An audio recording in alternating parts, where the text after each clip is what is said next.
బాలీవుడ్ లో యంగ్ హీరోలు కూడా ట్విస్ట్ ఇచ్చే పనిలో పడ్డారు. శ్రీ విష్ణు ఎప్పుడు తనకి అచ్చొచ్చే ప్రయోగాలను కాదని పాత ఫార్ములాతో షాక్ ఇచ్చేందుకు రెడీ అయ్యాడు. నిఖిల్ మాత్రం రూట్ మార్చారంటున్నాడు. నాగ చైతన్య తనకి అలవాటు లేని కోపంతో డైరెక్టర్ మీద మండిపడుతుంటే అఖిల్ కూల్ గా ఫార్ములా మార్చేశాడు. ఈ మార్పుకి కారణం ఏంటి? Just watch it. Sri Vishnu trend మారుస్తున్నాడు. ఎప్పుడూ ప్రయోగాలు చేస్తే తను సడన్ గా ఫార్ములా మూవీస్ వైపు మళ్ళాడు. మొన్నటి వరకు రాజరాజ చోరా అంటూ ప్రయోగాలతో హిట్ మెట్టెక్కాడు. ఇప్పుడు మాత్రం లెక్క మారిందంటున్నాడు. శ్రీ విష్ణు సినిమా అంటే వెరైటీగా ఉంటుంది. హిట్ మినిమం గ్యారంటీ అంటారు.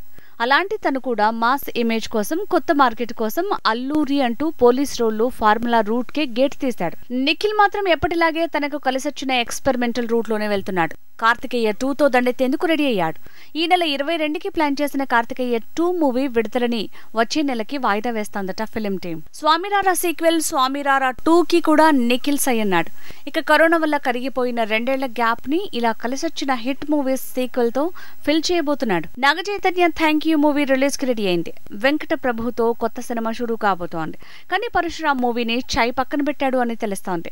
గతంలో తనని పక్కన పెట్టినందుకే ఇది రివెంజ్ అని టాక్ పెరిగిన రీజన్ మాత్రం పరశురామ్ ప్రాజెక్టు ఫార్ములా మూవీ అవటంతో ప్రయోగాల తర్వాతే ఫార్ములా రూట్ అంటున్నాడట నాగ చైతన్య.